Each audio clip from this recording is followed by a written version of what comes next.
యేసుక్రీస్తు నామములో మా ఛానల్ ద్వారా ఈ వాక్యాన్ని వింటున్న ప్రేక్షకులందరికీ ప్రభు పేరిట వందనాలండి.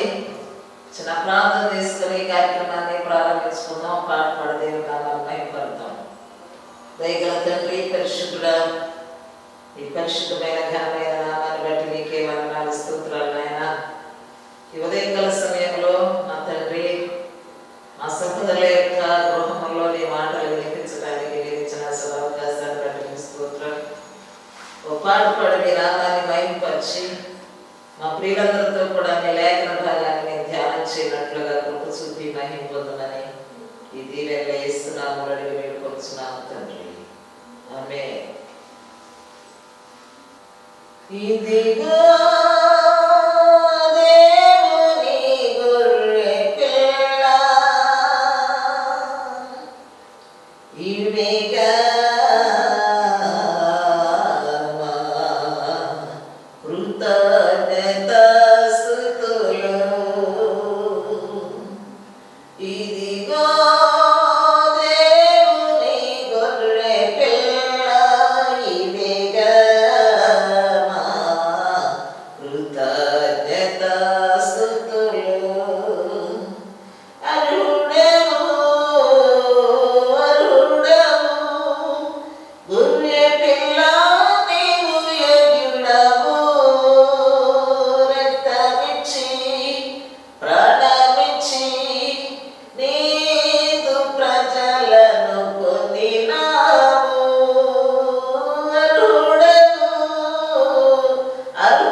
Survive.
కృతజ్ఞతాస్తుతులు. ప్రభునామములో అందరికీ వందనాలండి. మరొకసారి వారానికి ఒక రోజు మీతో మాట్లాడటం జరుగుతూ ఉంది. మనం దేవుని ఎందుకు ఆరాధించాలి అనేటువంటి వాక్యాన్ని మనం ధ్యానం చేశాం. కాబట్టి ఈ దినాన అత్యధికంగా అభివృద్ధి ఆ విషయాన్ని మనం ధ్యానం చేసుకుందాం. ఎవరైనా అత్యధికమైన అభివృద్ధి అంటే అత్యధికంగా ఇష్టపడతారు, రకంగా చెప్పాలంటే. కానీ అనేక విషయాల్లో అత్యధికంగా నీతిమంతులుగా వారి కుటుంబాలను నడిపించుకుంటూ దీవించబడినటువంటి రెండు కుటుంబాలను మనం ఎదురా జ్ఞాపకం వేసుకున్నాం. ఒకవేళ నీతి లేకపోయినట్లయితే వర్ధిల్లరా అంటే వర్ధిల్లరు. మరి నీతిమంతులు కాని వాళ్ళు, దుర్మార్గులు కూడా వర్ధిల్లుతూనే ఉన్నారు అనేది చాలా మంది నాడు మనం వింటాం. కానీ ఉదయకాల సమయంలో మంచు కురిసినప్పుడు గడ్డి పువ్వులు ఎలా ఉంటాయో, కాస్త సూర్యుడు పైకి వచ్చి కొంచెం ఎండ వచ్చేసరికి ఆ గడ్డి పువ్వులు ఎలా వాడిపోతాయో భక్తిహీనుడు కూడా అలాగే వాడిపోతాడు. కాబట్టి దేవుని సన్నిధిలో నీతిమంతులుగా ఉండి నిరంతరము అత్యధికంగా దీవించబడినటువంటి వ్యక్తుల్లో మనం మొదటిగా ఒక వ్యక్తిని చూద్దాం. ఆదికాండం 17వ అధ్యాయము 1-2 వచనాలు. అబ్రహాము 99 ఏళ్ల వాడైనప్పుడు యెహోవా అతనికి ప్రత్యక్షమై, నేను సర్వశక్తి కలిగిన దేవుడను, నా సన్నిధిలో నడుచుచు నిందారహితుడవై ఉండుము. మొదటి వచనం ఇది. రెండవ వచనంలో ఏముందంటే, నాకును నీకును మధ్య నా నిబంధనను నియమించి నిన్ను అత్యధికముగా అభివృద్ధి పొందించదనని అతనితో చెప్పాను. ఈ రెండు మాటలను మనం పరిశీలన చేసినట్లయితే 99 ఏళ్ల వయసులో యెహోవా వాక్కు అతనికి అబ్రహాము కాదు అబ్రహాముకి ప్రత్యక్షమై, నీవు నా సన్నిధిలో నిందారహితుడిగా నడుచుకో, నిందారహితుడివై ఉండుము. కాబట్టి నువ్వు నిందారహితుడివై ఉంటే నీకు నాకు మధ్య నా నిబంధన నియమించి నిన్ను అత్యధికంగా అభివృద్ధి పొందించదనని అతనితో ప్రత్యక్షమైనటువంటి దేవుని యొక్క వాక్కు మాట్లాడటం మనం చదువుతున్నాం ఇక్కడ. అప్పుడు మరి అబ్రహాము ఏం చేశాడు అంటే, ఆయన సాగిలపడ్డాడు. ఆ మాట వినడంతోనే నేను సర్వశక్తి కలిగిన దేవుడను అని ఎప్పుడైతే అన్నాడు, నా సన్నిధిలో నువ్వు నిందారహితుడిగా నడుచుకోవాలని ఎప్పుడైతే అన్నాడు, నీకును నాకును మధ్య నా నిబంధన నియమిస్తానని ఎప్పుడైతే అన్నాడో, ఆ మాటలు వినగానే అబ్రహాము సాగిలపడటం అంటే రెండు మోకాళ్ళు నేలకు వచ్చి శిరస్సు కూడా నేలకు వచ్చి సాగిలపడటం. ఇలాంటి ప్రార్థనలు కానీ ఇలాంటి పరిస్థితులు కానీ దినాల్లో కనుమరుగైపోయినాయి. 99 సంవత్సరాల వయసులో నేల మీద ఎలా మోకరిల్లాడు, ఎలా సాగిలపడ్డాడు. అసలు 40 సంవత్సరాలు 35 సంవత్సరాలలోపే కాళ్ళు పనిచేయనటువంటి ఈనాటి ప్రజలు ఆనాడు 99 సంవత్సరాల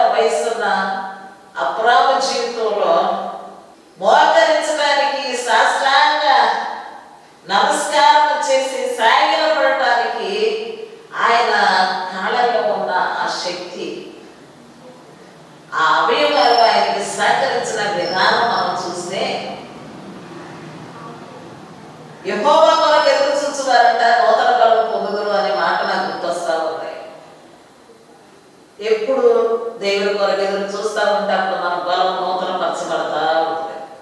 ఈ రోజు నూతనమే, రేపు నూతనమే, ఎల్లుండి నూతనమే, రాను రాను రాను రాను రాను కృంగిపోయే బలము ఈ దినాల్లో మనం చూస్తూ ఉండగా ఒక గొప్ప ధైర్యంతో కూడిన దేవుని యొక్క వాగ్దానము, వాక్యము ఏంటంటే యెహోవా కొరకు ఎదురు చూసేవారు నూతన బలము పొందుదురు, వారు అలయక పరిగెత్తుదురు, సొమ్మసిల్లక సాగిపోదురు.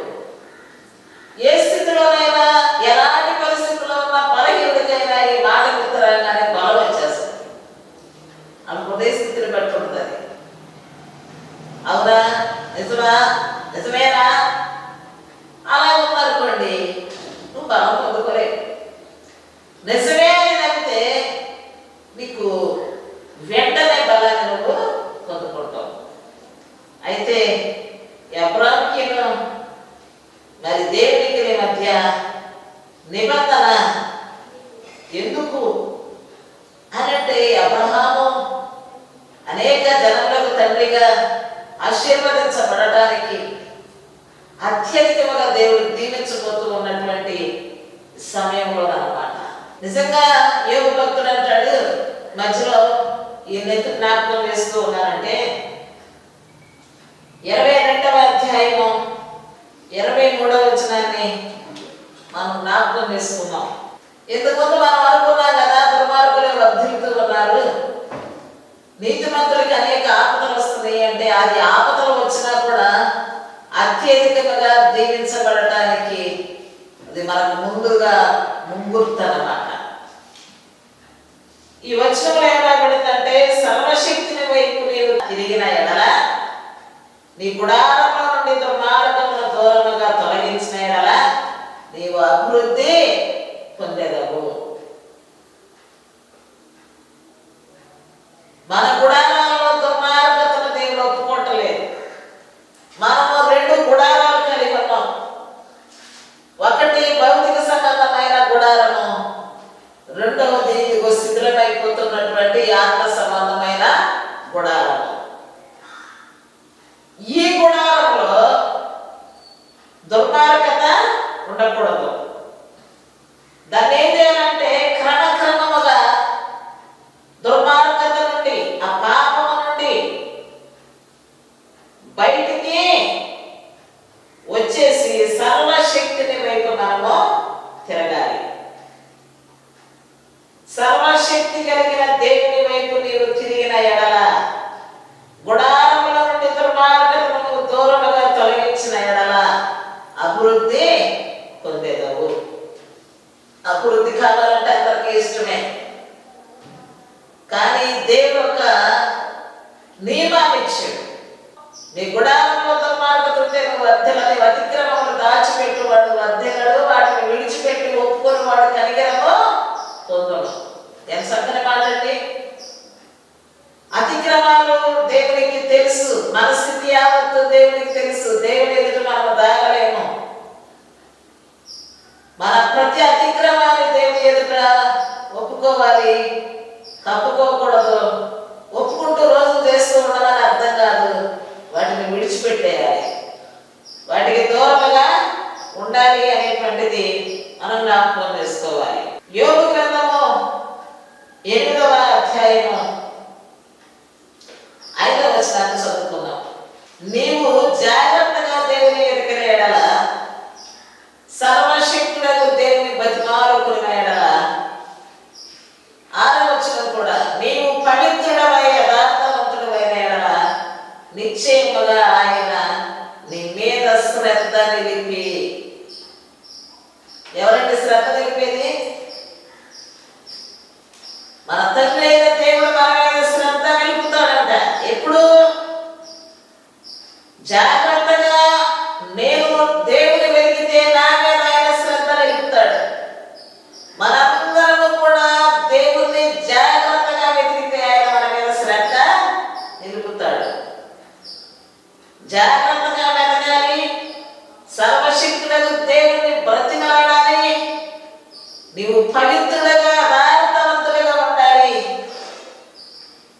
నిశ్చయముగా మనం అలా ఉన్నట్లయితే ఆయన మన మీద శ్రద్ధ నిలిపి నీ నీతికి తగినట్టుగా నీ నివాస స్థలమును వర్ధిల్ల చేయును.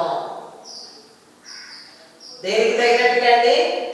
నీతికి తగినట్టుగా. మనకేమో నీతి ఎంతే, వర్ధిల్లటం అయితే అంత కావాలి. నీతి ద్వారా నీతి ఫలములు మనం ఫలింప చేయడానికి దేవుడు మనకు సహాయం చేస్తాడు. దుర్మార్గతలోనే ఉండి అత్యధికంగా అభివృద్ధి చెందాలి. దుర్మార్గతలోనే ఉండి నేను యథార్థవంతుడు అనుకుని మనల్ని మనం మోసం చేసుకోకూడదు. అలాగే 11వ వచనాన్ని చదువుకున్నాం. బురద లేకుండా జమ్ము పెరుగునా, నీళ్లు లేకుండా వెళ్ళు మొలచునా. దుర్మార్గత హృదయంలో ఉన్నట్లయితే మనము నిశ్చయముగా వర్ధిల్లలేము. 13వ వచనాన్ని చదువుకున్నాం. దేవుని మరచు వారందరి గతి అట్లే ఉండను. భక్తిహీనుల ఆశ నిరర్థకమగును. 14వ వచనం అండి. అతని ఆశ భంగమగును. అతడు ఆశ్రయించినది సాలి పురుగు పట్టే, క్షణంలో ఊడిపోతుంది, క్షణంలో ఎగిరిపోతుంది. అది స్థిరమైనది కాదు. కాబట్టి నిందారహితుడిగా ఉండి అబ్రాము దేవుని ఎదుట సాగిలపడి,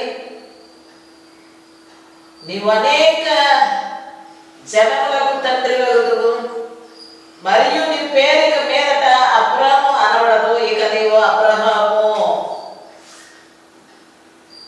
99 సంవత్సరాల వయస్సులో విధేయత, సాగిలపడుట, యథార్థమైన మనస్సు, నిందారహితుడిగా జీవించడం అనేటువంటి ఆ విధానాన్ని మనం చూసినట్లయితే ఆ గుడారంలో ఏమాత్రము కూడా దుర్మార్గత లేనే లేదు. మరొక గుడారాన్ని మనం చూసినట్లయితే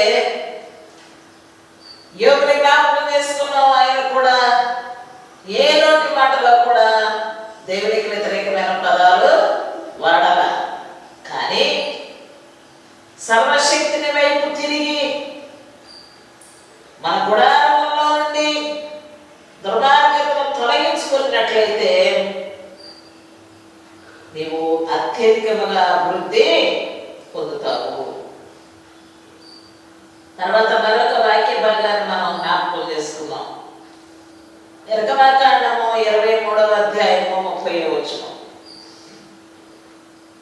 ఏ మాత్రము కూడా మన గుడారంలో దుర్మార్గం లేకుండా అది క్రమముగా ఆ దుర్మార్గతను, ఆ పాపమును, దేవునికి వ్యతిరేకమైన స్వభావమును వెళ్ళగొట్టేటువంటి స్థితిని మనం సంపాదించుకోవాలి. ఆ 30వ వచనాన్ని మనం చదివినట్లయితే, నీవు అభివృద్ధి పొంది ఆ దేశమును స్వాధీనపరచుకోను, స్వాధీనపరచుకున్న వరకు వారిని నీ ఎదుట నుండి వెళ్ళగొట్టేదను. అంటే నీవు నిందారహితుడిగా ఉంటే నీ ఎదుట శత్రువులు నిలవలేరు. నీ శత్రువులను నీ దేశంలో నుండి నేను వెళ్ళగొడతాను. నీవు నిందారహితుడిగా ఉండు. నీకు నాకు మధ్య నిబంధన నేను చేసి ఉన్నాను. నీ గుడారంలో మాత్రము దుర్మార్గత ఉండకూడదు. అది క్రమక్రమముగా వెళ్ళకూడదు. క్రమక్రమముగా ప్రతి పాపాన్ని విడిచిపెట్టు అని దాని అర్థం. ద్వితీయోపదేశకాండము 6వ అధ్యాయం 3వ వచనంలో, మన పితరుల దేవుడైన యెహోవా నీతో చెప్పిన ప్రకారము పాలు తేనెలు ప్రవహించు దేశములో మేలు కలిగి బహుగా అభివృద్ధి పొందినట్లు నీవు వాటిని విని అనుసరించి నడుచుకోవలను. వినటంలో శ్రద్ధగా విన్నా, అనుసరించటంలో శ్రద్ధగా అనుసరించిన మనకు మేలు అనేది కలగదు. వినుటకు వింటూనే ఉన్నారు, చూడడానికి చూస్తూనే ఉన్నారు, కాననే కాదు. వినుట మట్టుకు విందులు కానీ గ్రహించరు. అలా మనం ఉండకూడదు అనేది మనం జ్ఞాపకం వేసుకోవాలి. మన దేశంలో నుండి మన శత్రు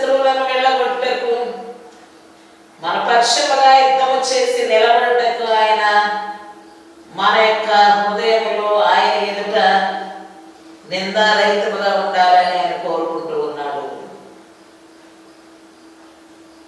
అలాగనే మరొక నీతిమంతుని కుటుంబాన్ని జ్ఞాపకం చేసుకుందాం.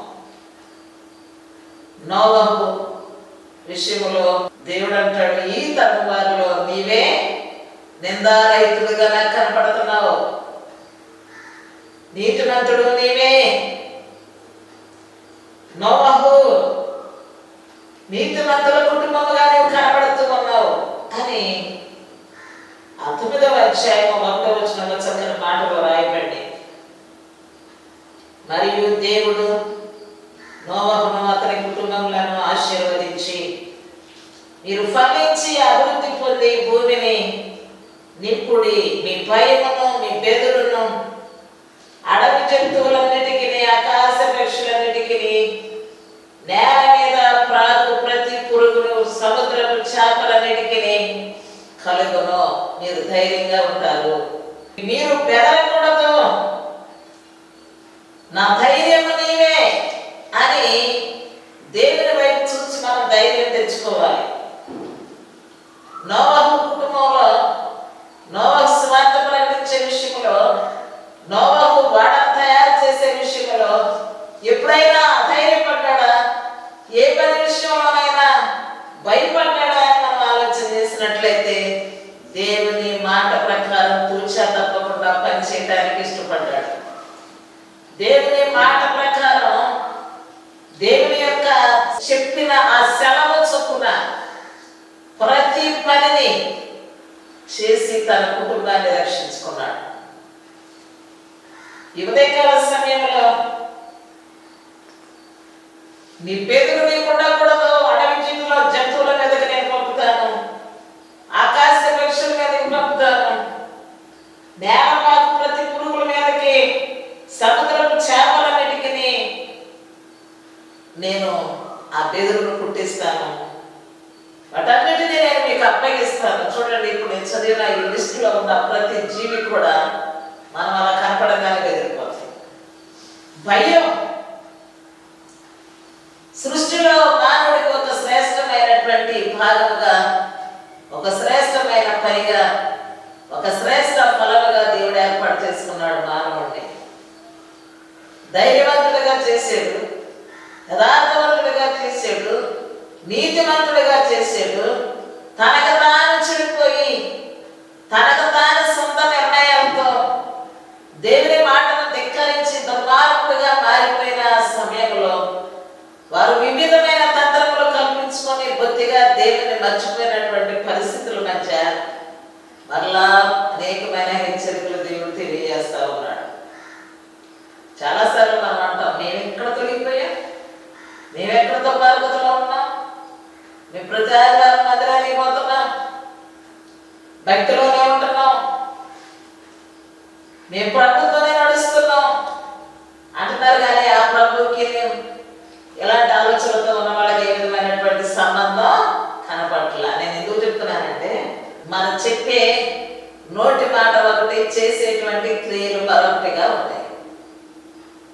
కాబట్టి నీతిమంతుడైనటువంటి వాడు, నిందారహితుడైనటువంటి వాడు ఏ కష్టంలోనైనా, ఏ శ్రమలోనైనా, ఏ స్థితిలోనైనా దేవునికి ఇష్టడుగా ఉంటాడు. దుర్మార్గతలో నిలబడడానికి ఇష్టపడడు, దుర్మార్గత నుండి తొలగిపోతూనే ఉంటాడు. కొంతమంది అడిగారంట, ఏమని, మీరందరూ దుర్మార్గతలోనే దొంగలుగానే కనపడతారంటే మీరు ఎక్కడ దొంగిలించి మీ బ్రహ్మ అని అడుగుతారంట. మలాకీ గ్రంథంలో వ్రాయబడిన మాటలు అవి. ఆ మలాకీ గ్రంథంలో మీరు దేవుని యొక్క దొంగలుతున్నారు అని చెప్తాడు. దేవుని యొక్క ఏ మనుషులైనా దొంగలుతున్నాడంటే ఖచ్చితంగా దొంగలుతున్నాడు. అలాగే జకర్యా గ్రంథము 1వ అధ్యాయం 4వ వచనంలో కూడా, మలాకీ 3వ అధ్యాయం 7వ వచనంలో కూడా చదివితే ఎవరు దొంగలుగా ఉన్నారో అక్కడ స్పష్టంగా కనపడుతుంది. మీ పితరుల నాటి నుండి మీరు నా కట్టడలను గైకొని వాటిని త్రోసివేసిరి. అయితే మీ పితరుల నాటి నుండి కూడా నా కట్టడలను గైకొనక మీరు త్రోసివేస్తూనే ఉన్నారు. అయితే మీరు నా తట్టు, నేను మీ తట్టు తిరుగుతానని సైన్యములకు అధిపతి యెహోవా, మీరు నా తట్టు తిరగండి, ఎక్కడైనా నేను మీ తట్టు తిరుగుతాను. యెహోవా సెలవీయగా ఆ మాటలు దేవుడైన యెహోవా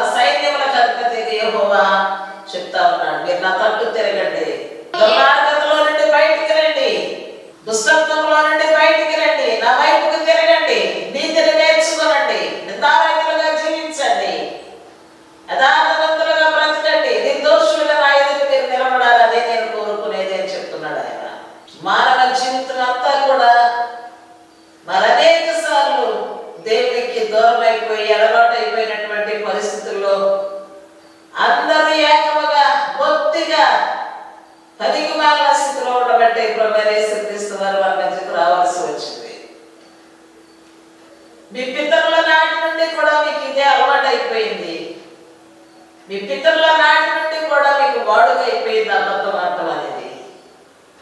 దేవోక్తి లేని యెడల జనులు కట్టులేక తిరుగుదురంట.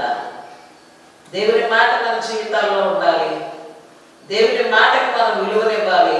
దేవుని మాటకు మనం భయపడాలి. ఆయన మనతో చేసిన ప్రతి నిబంధన, మనకిచ్చిన ప్రతి ఆశీర్వాదం తిరిగి ఆయన ఎన్నడూ వెనక్కి తీసుకోడు. మనం వాటిని తీసుకోవడానికి అనర్హులుగా ఉంటున్నాం, పొందలేకపోతున్నాం. అత్యధికంగా అభివృద్ధి చెందలేకపోతున్నాం. అత్యధికంగా దీవించబడాలంటే ఆయన నీకు ఏదైతే సెలవిచ్చాడో ఆ మాటలను శ్రద్ధగా వినాలి, శ్రద్ధగా అనుసరించాలి. అప్పుడు నీవు అత్యధికంగా దీవించబడదు. చిన్న ప్రార్థన చేసుకుందాం. దయగల తండ్రి, పరిశుద్ధుడా, ఏ గృహంలో అయితే నీ మాటలు వినబడుతూ ఉన్నాయో ప్రభువా, మీరు దర్శించండి. స్వార్థ వినే భాగ్యము, గ్రహించే భాగ్యము, పశ్చాత్తాపడే భాగ్యాన్ని, మనసు మార్చుకొని ఉదయాలకు దుర్మార్గతకు దూరముగా ఉండి నిదారాత్రిగా నీ మధ్యన జీవించగలిగినట్లుగా అబ్రహాముని జ్ఞాపకం చేసుకున్నాం, యోగుని జ్ఞాపకం చేసుకున్నాం, నోవహుని జ్ఞాపకం చేసుకున్నాం.